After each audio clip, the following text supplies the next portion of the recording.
Welcome RJS judiciary aspirant.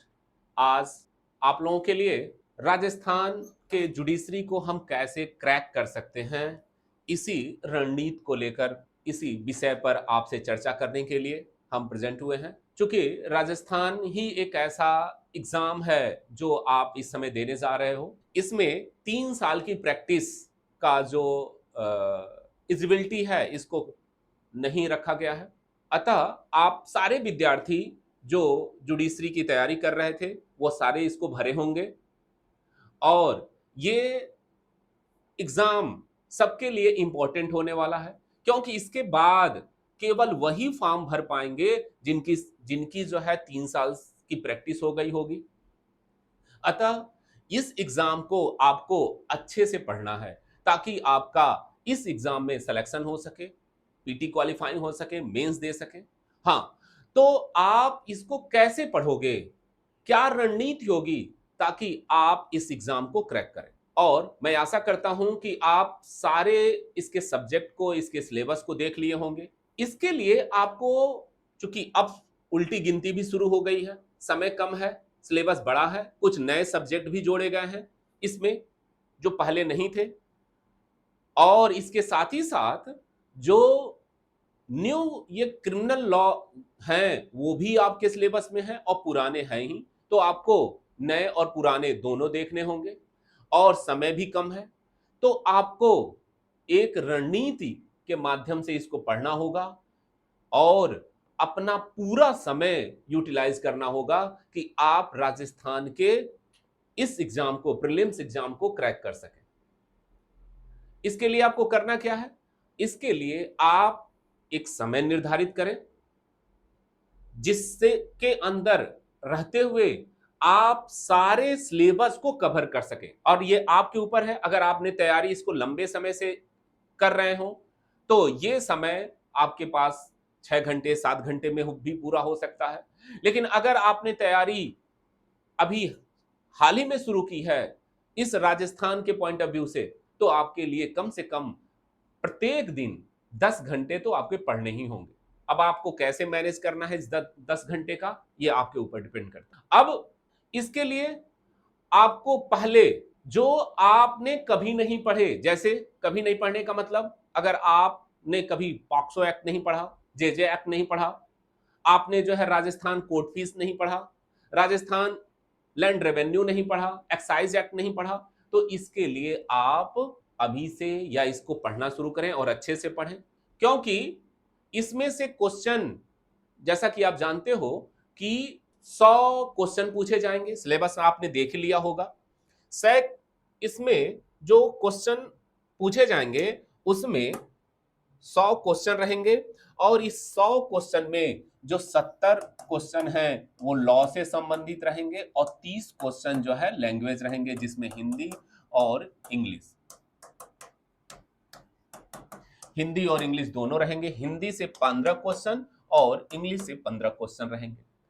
तो ये Hindi grammar है और इंग्लिश ग्रामर में इसमें आपको ऑलरेडी सिलेबस दे दिया है कि आप हिंदी में कौन कौन सी चीजों पर ध्यान रखेंगे, इंग्लिश में कौन से जो है ग्रामर में आप देखेंगे। लगभग सारे जो आपके 9th 10th 11 के सिलेबस के तहत आते हैं वो सारे दिए गए हैं, जिसमें आप जो है इसमें antonyms, synonyms, active passive, narration, article, है ना, टेंस, ये सारी चीजें इसमें दिया गया है, कोई फ्रेज, तो ये इसका है। उसी तरीके से हिंदी में भी आपको देखना होगा कि संधि क्या है, संज्ञा, सर्वनाम, समास, ये सारे जो व्याकरण के हैं, वचन कितने प्रकार से होते हैं, लिंग, ये सारी चीजें आपको देखना होगा, विराम चिन्ह।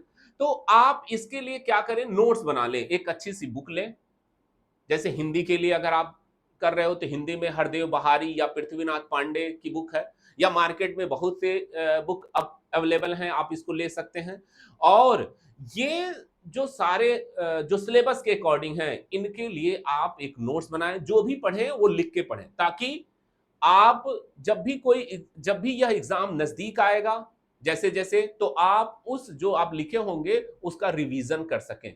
आप अगर किताब पढ़ रहे हैं और उसको या तो हाईलाइट कर लीजिए ताकि आपको रिवीजन करने का मौका मिल जाए। अगर आपने उस पर हाईलाइट नहीं किया या आपने उसे कहीं नोट नहीं किया, तो फिर आपको लगेगा कि हमने तो पूरी किताब पढ़ ही नहीं पाए। एक देखकर भी आपको एक फ्रस्ट्रेशन होगा।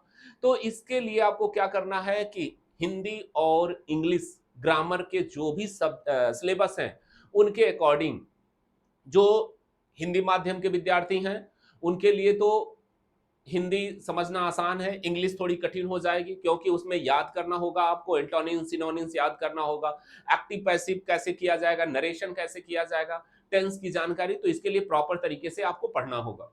और आप ये इसको हल्के में नहीं लें क्योंकि 30 क्वेश्चन पूछा जाएगा और 30 क्वेश्चन आपके सिलेक्शन के लिए, पीटी क्वालिफाई करने के लिए बहुत महत्वपूर्ण रोल अदा करेगा।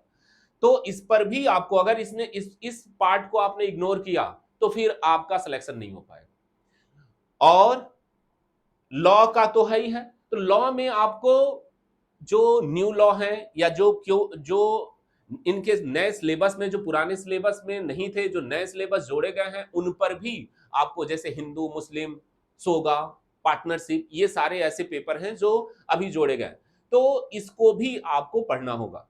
और खासकर जो मेजर लॉ हैं उन पर भी आपको ध्यान देना होगा। और आपको क्या करना होगा, बेयर एक्ट पढ़ना होगा। अब केवल बेयर एक्ट पर ही ध्यान रखिए और मार्जिनल नोट याद कर लीजिए।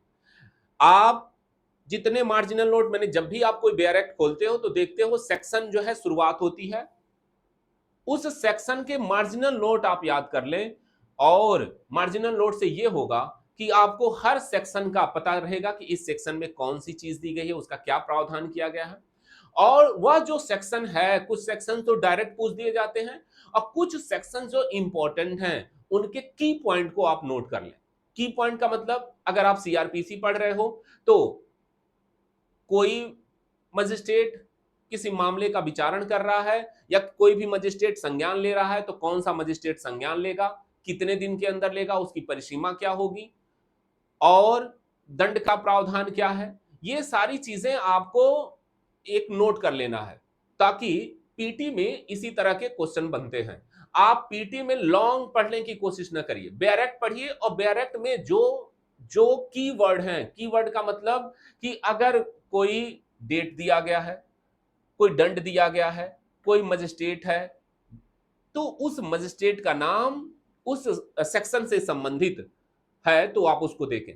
जैसे अगर आपसे पूछ दिया जाए क्या सेशन कोर्ट मामले का संज्ञान ले सकता है, तो उसके लिए प्रोविजन आपको दिए गए हैं, उन प्रोविजन को देखें।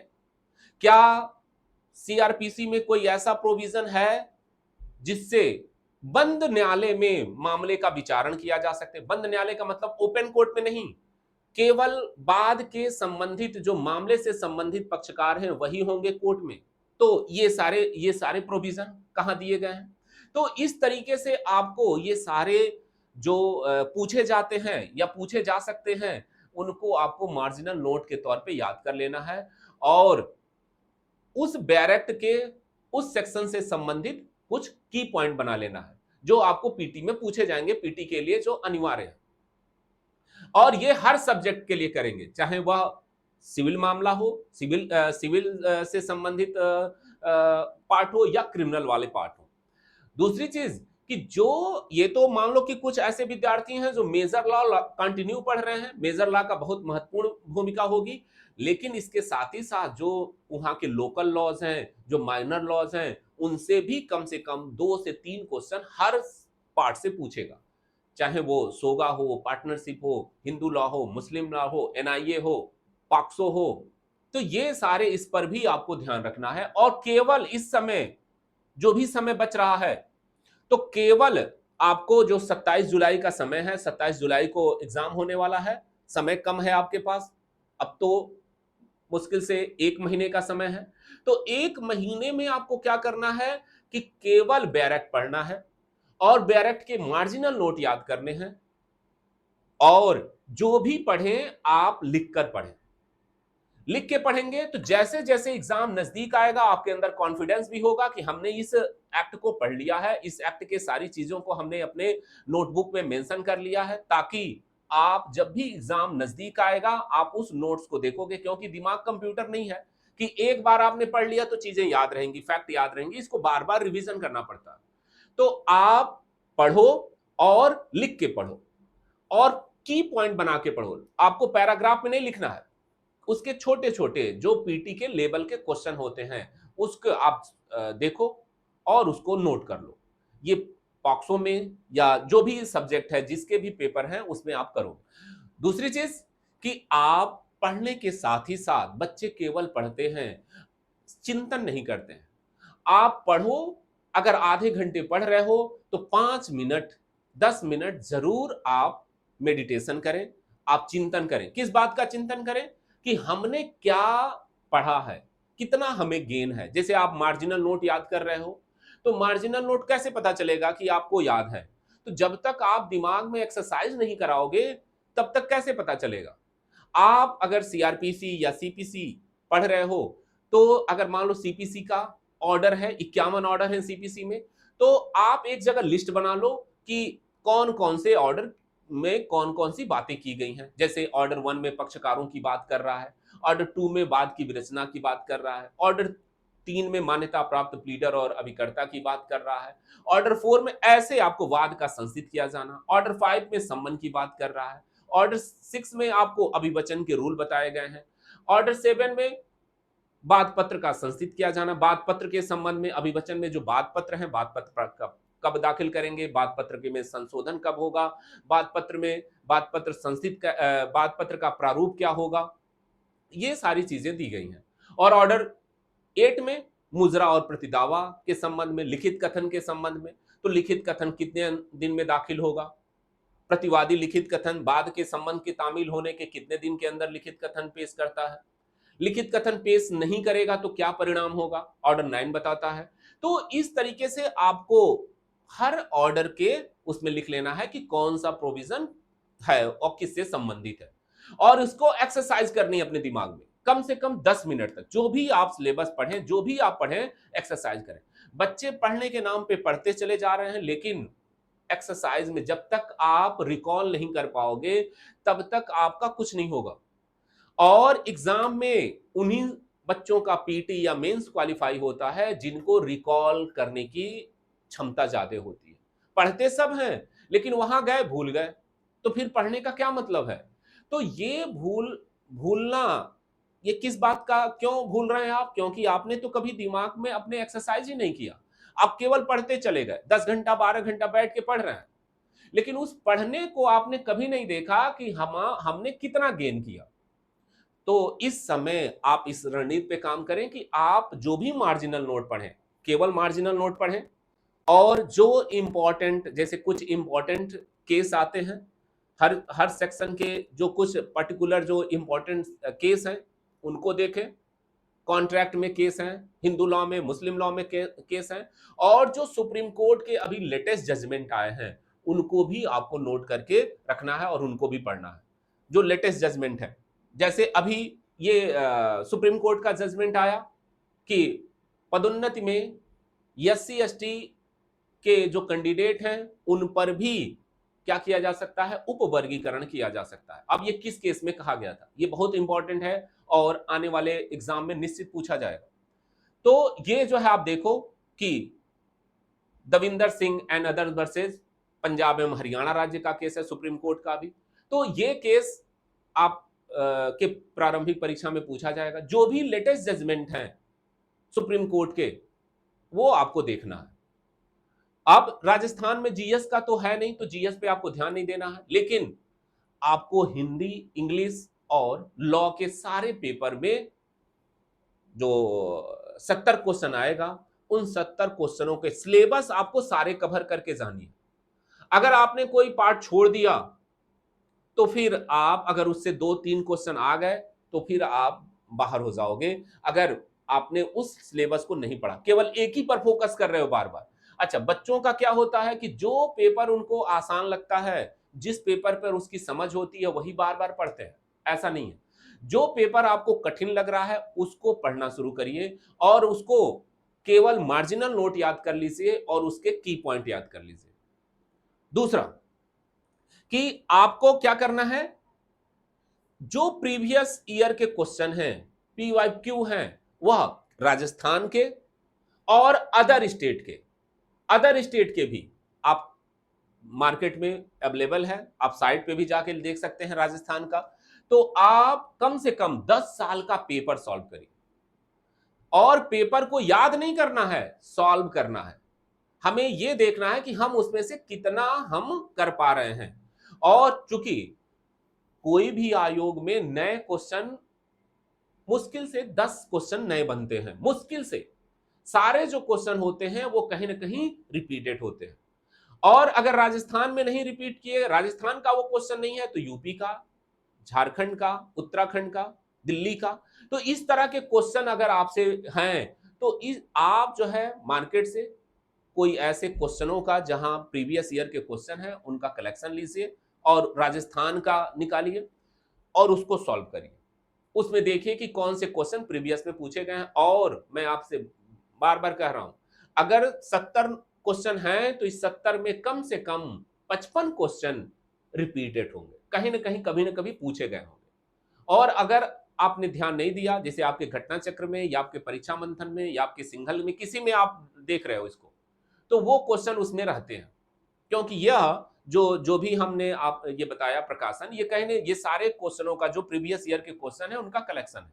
तो आपके पास अगर नहीं है तो ले लीजिए, या आप साइड से राजस्थान का ही निकाल के 10 सालों का आप उसको पढ़ें। दूसरी चीज कि आपको ये प्रीवियस ईयर के क्वेश्चन सॉल्व करने हैं, राजस्थान के सॉल्व करने हैं, अदर स्टेट के सॉल्व करने हैं, और इस सॉल्व करने के साथ ही साथ बैरेक्ट पर भी कमांड रखनी है। बैरेक्ट के को आप रीड करें, बैरेक्ट ही पढ़ें, क्योंकि अब का समय नहीं है अब। हाँ, और बैरेक्ट के साथ उनके मार्जिनल नोट, उसके की पॉइंट और जो लेटेस्ट जजमेंट है उनको रखें। और इसके साथ ही साथ आप एक कॉन्फिडेंस डेवलप करें कि हम यह एग्जाम क्रैक करेंगे, और हमें तैयार है। हम इनके 30 दिन के अंदर हम इसकी तैयारी कंप्लीट कर लेंगे, हम इसका रिवीजन कर लेंगे, और चाहे वो हिंदी हो चाहे इंग्लिश हो, इस पर भी आपको काम करके जाएंगे, तब निश्चित ही आपका सिलेक्शन होगा। हाँ, एक चीज और, जब आप एग्जाम हॉल में बैठे या किसी भी क्वेश्चन को सॉल्व करें, तो आप यह जरूर अपने दिमाग में चिंतन करें या सोचें, थोड़े समय के लिए ही, कि जो क्वेश्चन ये पूछा गया है और उसका आंसर दिया गया है ऑप्शन, वो मैं क्यों इस ऑप्शन को चुन रहा हूं। बच्चे क्या होता है, बच्चे बस देखे हाँ ये चीज है और उसने क्लिक कर दिया, और ये भी नहीं सोचे कि मैं क्यों इस पे हमने इसको अपने ओमार सीट में इसको सही माना, या क्यों हम इसको सही कर रहे हैं। वो बस देखे और उसको कर दिए। जबकि आपको ऐसा नहीं करना। आपको जब भी कोई क्वेश्चन पढ़े, तो उस क्वेश्चन के सारे जो ऑप्शन हैं, जो ऑप्शन दिए गए हैं, उन ऑप्शनों पर एनालिसिस करें कि ये क्यों नहीं है, क्यों यही है।